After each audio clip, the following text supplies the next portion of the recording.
Fred Hampton. Shit, he died at 21. They tell me the story of Jesus. Jesus died at 33. I love the story of Jesus. I love the story of Fred Hampton. You ask me, I think Fred Hampton died worse.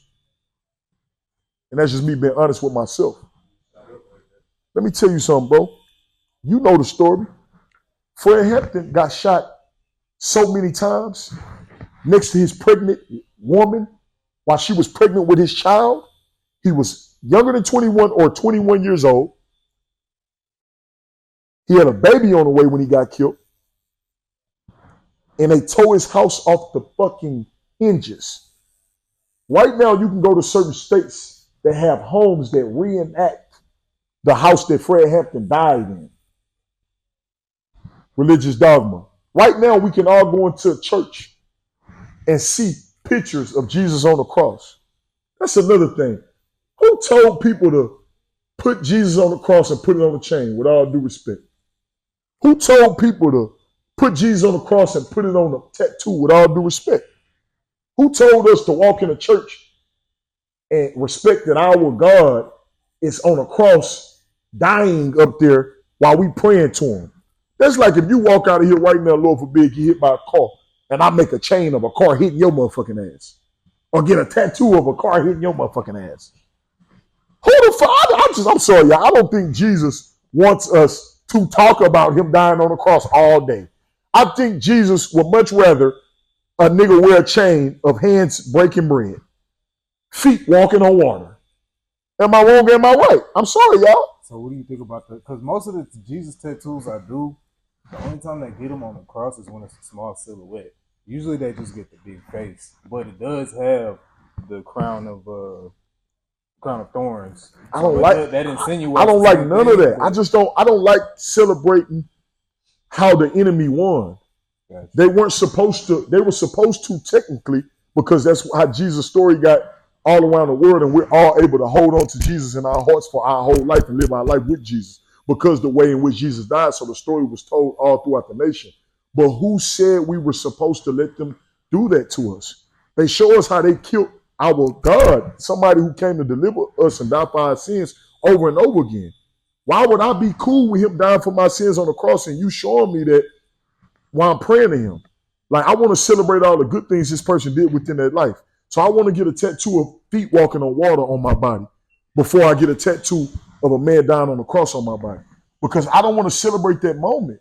That wasn't celebratory for us. We lost our God temporarily, and then our God resurrected himself and showed us that he will be with us forever. So why don't we have tattoos of the resurrection? Why don't we have that up in the church? Why don't we see a person coming back to life on paintings when we walk in churches? Why is it all about a man hanging on a cross? I don't think God is approving of that.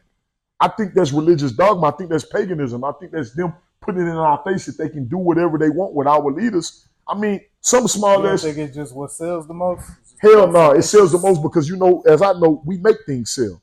The man sell a product, the product don't sell a man. Like, you know, like if they're gonna show, like people think of the movie, like say the Passion of the Christ. That's the scene that resonates with them the most because of the violence of it, because that's what's like the most salacious within our society. Well, you know what I'm saying? I understand, but deep down in our anatomy as humans, that's what going to religious dogma. Yes, Jesus dying resonated with us the most, but in a way in which, damn, we made a mistake.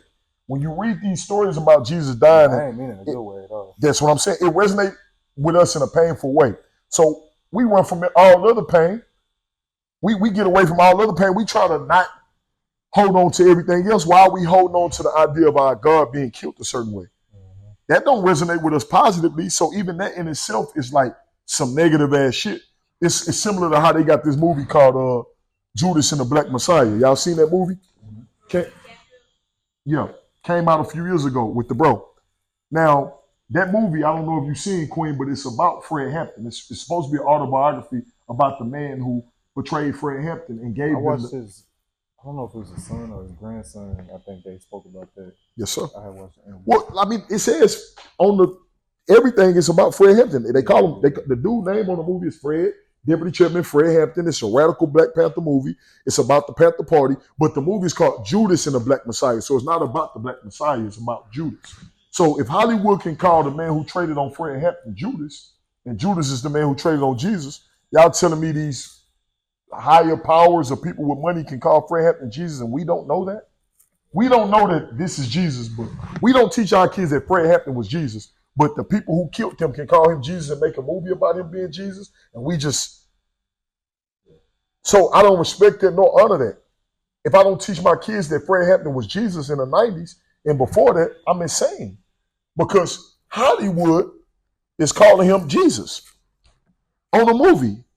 And the man who betrayed him, Judas. And if you watch the movie, you see how he died like Jesus. You see how when he lived his life, they treated him like the stories say they treated Jesus. It's the same shit. And you'll see how all these people listen to him and follow his lead. And he was helping black people like Jesus. Who? Okay, my brother. Yeah, he was delivering our people. I want y'all to know we would have no government assistance if it wasn't for Fred Hampton and the Panther Party right now. All these breakfast programs, free health care, all that stuff came with a group of 17-year-olds. They might have got to the point where they was like 21, 22, from Tupac uncles, the Shakurs, Huey, Fred Hampton, the Bobby Seals, all these different people. I want y'all to know that them kids was younger than everybody in this room.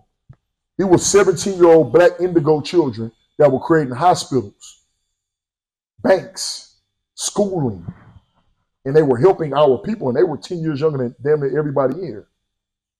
God sent us an influx of information at a certain time for us to deliver ourselves, and they literally had to create crack and create 3-strike laws and mass incarcerate us at a rapid rate and have presidents like Nixon go against us because we had our own authority, our own everything.